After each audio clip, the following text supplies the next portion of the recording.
Buying your first rental property can be exciting. It can also be overwhelming. Once you start looking, it is easy to focus on the fun parts, walking through the property, calculating the monthly rent, and picturing the idea of passive income. But before you buy your first rental, there are a few important questions you should ask yourself. Not to talk yourself out of investing, but to make sure you are stepping into it with your eyes wide open. Hundreds of influencers will tell you rental property is the magic ticket to passive income. And it can be powerful if you know how to buy it, manage it, and eventually exit correctly. A good rental property is not just about buying a house. It is about buying a property that fits your goals, your budget, your risk tolerance, and most importantly, your lifestyle.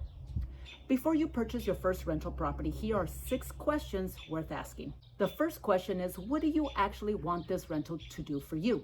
Are you looking for monthly cash flow from day one? Are you hoping for long-term appreciation? Are you trying to create future retirement income? Or are you buying a property that one of your kids may live in someday? Those are very different goals, and they can lead to very different decisions. For example, a property that has strong appreciation potential may not have the strongest cash flow right away. A property that cash flows better might be in an area where you need to pay closer attention to maintenance, tenant turnover, or long-term resale value. There is not one right answer for everyone, but you do want to be honest about your goal before you start shopping. Your goal becomes the filter for the rest of your decisions. This is where a lot of first-time investors get surprised. They look at the estimated rent, subtract the mortgage payment, and think, great, I have cash flow. But a rental property has many more expenses than just the principal and interest required by your lender. You may also need to account for property taxes, insurance, repairs, vacancy, property management, HOA dues, lawn care, utilities during vacancy, larger future expenses like a roof, HVAC system, water heater, or even flooring. Before you buy, you want to look at the full picture. What is the realistic rent? Zillow can be helpful, but it's not always accurate. What are the likely monthly expenses beyond the mortgage payment? What happens if the property sits vacant for a month or 2? And what are the odds that you will need to make a repair 6 months after closing? Property inspections can be extremely valuable in this regard. Once you dig in, you might find that the numbers are not as strong as you originally thought. That does not automatically mean the property is bad, but it might not be good for your intended purpose. And knowing that before you buy is crucial. Who is the likely tenant? Before you fall in love with the house, think about the renter.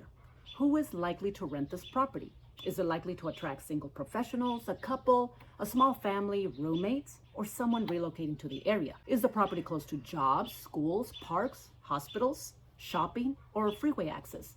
Does it have the bedroom count, the parking, yard, or storage and layout that renters in that area actually want? A rental does not have to be fancy, but it does need to be functional and appealing to the tenant pool you are trying to serve. It is also worth thinking about your own personality and management style. Different tenant groups can come with different expectations and day-to-day management needs. Some owners are comfortable with roommate situations. Others prefer a family or professional tenant who may stay for years. There is no right or wrong preference, but it helps to be honest about the type of rental experience that fits you best. Number 4, are you prepared to be a landlord?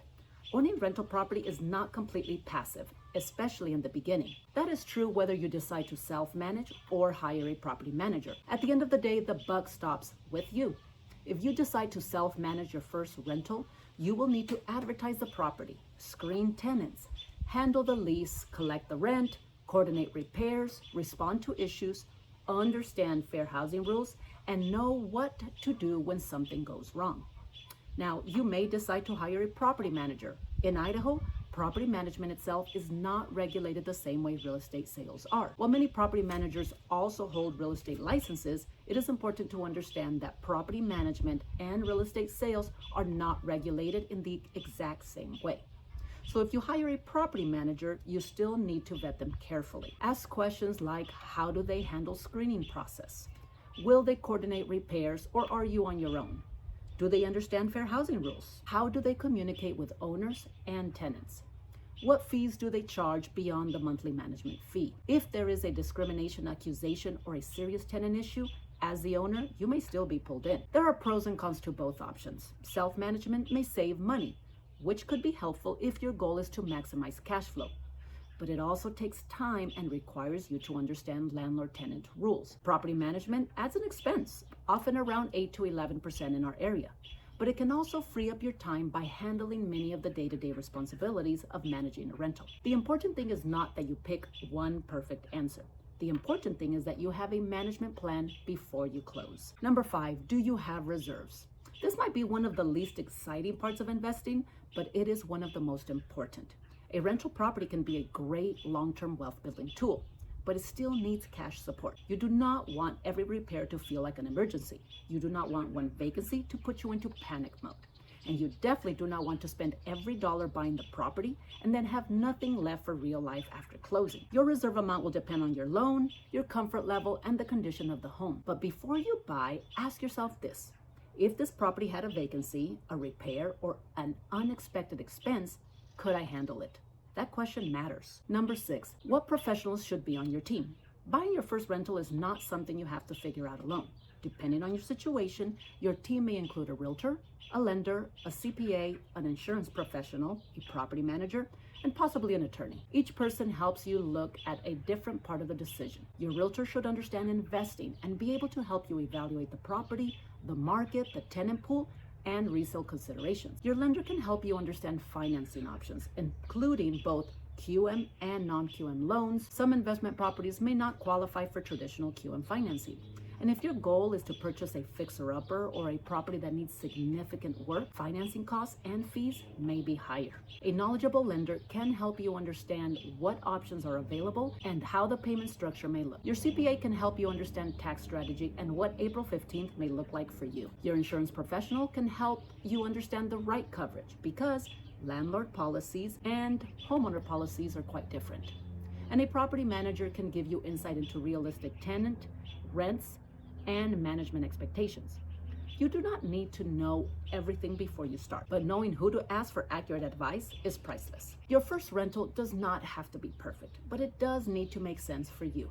It needs to make sense for your goals, your numbers, your management style, and your financial cushion. And sometimes the best investment decision is not the flashiest property.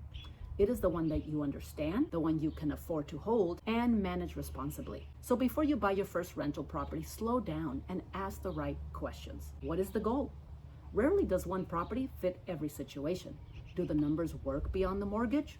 Are there hidden costs that you have not thought about? Who is the likely tenant? And are you okay with the expectations that go along with those? How will it be managed? If you hire someone, can you afford it? Do you have reserves? Or in other words, how stressed do you want to be if something goes wrong? And who needs to be on your team? You may already have some of these people aligned. Who's missing? These questions can help you move from guessing to making a more informed decision. If you are in the Boise metro area and are trying to figure out whether your first rental actually makes sense, I would be happy to help you run the numbers before you buy. Real estate investing is not one size fits all, but with the right plan and the right team, your first rental can be a meaningful step toward building income, wealth, and long-term flexibility. Thanks for watching and catch you on the next one.